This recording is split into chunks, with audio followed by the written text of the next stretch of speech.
अध्यात्म विज्ञान कोई धर्म या संप्रदाय नहीं है, ये स्पिरिचुअल साइंस है जो कुदरत के कानून पर आधारित है।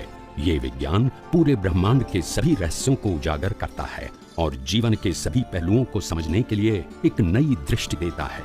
इसी को आर्ट ऑफ विजन कहते हैं, दुनिया को देखने की एक नई दृष्टि, जो अध्यात्म विज्ञानी परम पूज्य स्वामी श्री कमलेशानंद जी के निर्देशन में सनातन सत्य का अनुसंधान कर हमारे जीवन को प्रकाशित करे। जय सच्चिदानंद।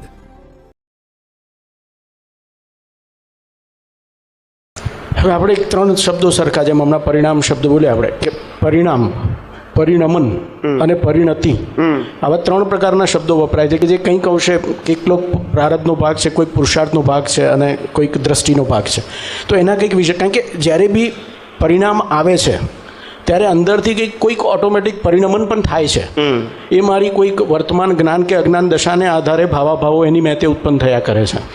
અને આપણે જેમ પેલું સવારે પ્રાતઃવિધિમાં બી બોલીએ છીએ કે હે દાદા પ્રગટ જ્ઞાની પુરુષ દાદા ભગવાનના વિતરાગ વિજ્ઞાનનું યથાર્થતાએ કરીને સંપૂર્ણ સર્વાંગપણે કેવળ જ્ઞાન, કેવળ દર્શન, કેવળ ચારિત્ર, એ પરિણમન હો. સો એ જે પરિણામ, પરિણમન અને પરિણતિ, એના શું ભેદ છે પુરુષાર્થના લેવલે? એટલે પરિણતિ, પરિણામ અને પરિણમન, પરિણામ અને પરિણમન, એટલે પરિણતિ, પરિણામ અને પરિણમન.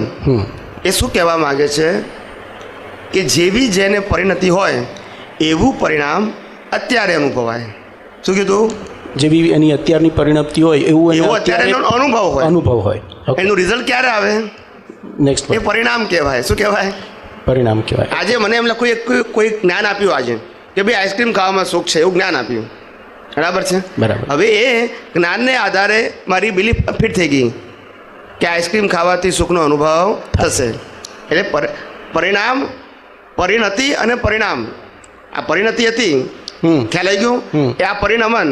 હવે પરિણામ ક્યારે આવશે એનું? જ્યારે આઈસ્ક્રીમ ખાવાનો સંજોગ આવે ત્યારે. ખ્યાલ આવી ગયું? એટલે આવી રીતે સ્ટેજ છે. પહેલું બિલીફ રૂપે હોય, એ બિલીફ કોઈના દ્વારા પ્રાપ્ત થાય, પછી એ બિલીફને આપણે સ્વીકારનારા, એ અનુભૂતિ કહેવાય. કઈ અનુભૂતિ? બિલીફની અનુભૂતિ. અને પછી પરિણામ આવે ત્યારે અવસ્થાની અનુભૂતિ. કઈ અનુભૂતિ? અવસ્થાની અનુભૂતિ. હા. પૈસા વગરનો હોવાથી મને લાગ્યું કે પૈસા નથી માટે હું દુઃખી છું.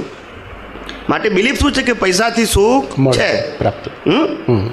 હવે આ પૈસાથી સુખ છે માન્યતા, એનો મેં શું કર્યો છે? સ્વીકાર કર્યો છે.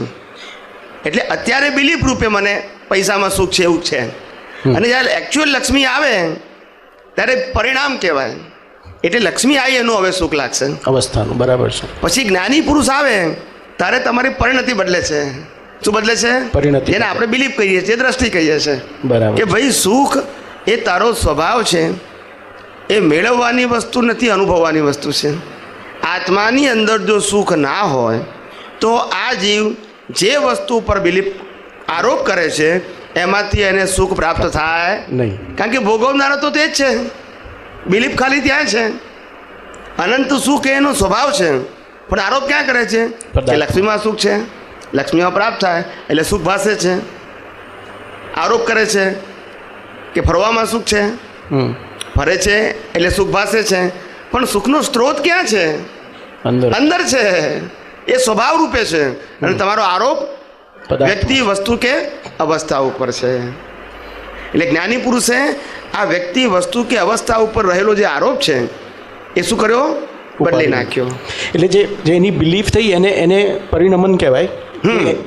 અને એ વખતે એમાં એનું તન્મયાકારપણું એને એકદમ ના આવે. પેલી સમજણ લેવલે હોય, સમજણ લેવલે હોય, સ્થૂળ સમજણ.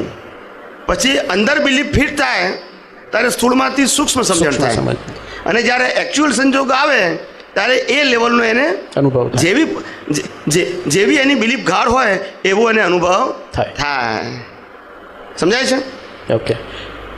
ગરીબ માણસ હોય, રોજ બચારા એને લોકો 1-1 રૂપિયા આપતા હોય, બરાબર છે?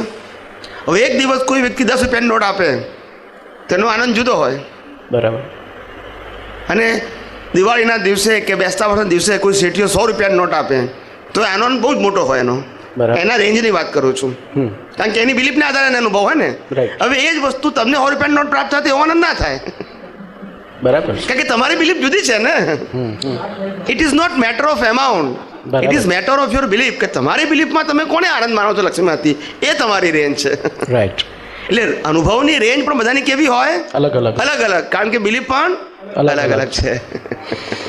એટલે દાદાએ જે આપણે રાઈટ બિલીફ આપી, તો મારી જે પહેલાં પરપરિણતિ હતી એ ધીમે રહીને સ્વપરિણતિમાં ફેરવાઈ. જી જી. એટલે સ્થૂળમાંથી હું જેટલો સૂક્ષ્મમાં જઈ અને દ્રષ્ટિએ કરીને સ્વપરિણતિમાં સ્થિર થઈ શકું, તો એ પરિણામમાં આવવા માટે, એનું પરિણમન થવા માટે જ્યારે સ્થૂળ સંયોગો આવે વ્યવહારના, અને એની અંદર એ પરિણતિનો હું યથાર્થ ઉપયોગ કરી અને અનુભવ કરું, તો જ એ કેવળ જ્ઞાન, કેવળ દર્શન, કેવળ ચરિત્રમાં પરિણમન થાય. અનુભવ કરો તો જ કામનું છે. કેવળ જ્ઞાન, કેવળ દર્શન ને કેવળ ચારિત્ર. પહેલું ચારિત્રમાં જ આવે, પહેલું દર્શનમાં આવે, પછી ચારિત્રમાં આવે. જ્ઞાન તો છેલ્લે પરિણામ છે. ઓકે. જ્ઞાન પરિણામ છે. દર્શન, ચારિત્ર અને પછી જ્ઞાન. શું કહેવાય? દર્શન, ચરિત્ર અને જ્ઞાન. આમ જૈન પરિભાષામાં જ્ઞાન, દર્શન ને ચારિત્ર છે. બરાબર. પણ પેલું દર્શન જોઈએ. શું જોઈએ? દર્શન જોઈએ. પછી ચારિત્ર, એ રૂપકમાં આવું છે. અને જ્ઞાન એ શાશ્વત છે, એ રૂપકમાં નથી આવવાનું, એ સ્વભાવ છે. વિતરાગતા, વિતરાગતા એ ચારિત્ર કહેવાય. ઓકે. એટલે અને દર્શન શું કહેવાય? કે જે પ્રક્રિયાથી વિતરાગતા ઉત્પન્ન થઈ એને દર્શન કહેવાય, અને વિતરાગતા રહી એ ચારિત્ર કહેવાય. ઓકે. અને જ્ઞાન કેવું છે? જુદું છે, નથી. સમજાય છે? એટલે પરિણામને ચારિત્ર કહેવાય, પરિણતિને દર્શન કહેવાય, અને પરિણમનને જ્ઞાન કહેવાય. પરિણમન જ્યારે ફાઇનલ થશે ત્યારે. જી જી.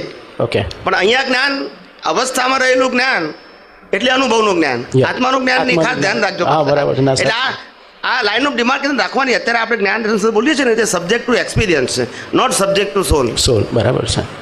એટલે આત્માનું જ્ઞાન એ જુદી વસ્તુ છે, અને અવસ્થાનો અનુભવ, સિદ્ધાંતિક જ્ઞાનનો ઉપયોગ કરવા પછીનો અનુભવ, એ જ્ઞાન જુદી વસ્તુ છે. ખ્યાલ આવી ગયો? રાઈટ. એટલે આ કોઈ ભૂલ ના થઈ જાય આપણી સમજવામાં. બરાબર છે. પેલું તો શાશ્વત વસ્તુ છે આત્માનું જ્ઞાન તો. અને પરિણામ સ્વરૂપે હોય. કયા સ્વરૂપે હોય? પરિણામ સ્વરૂપે હોય.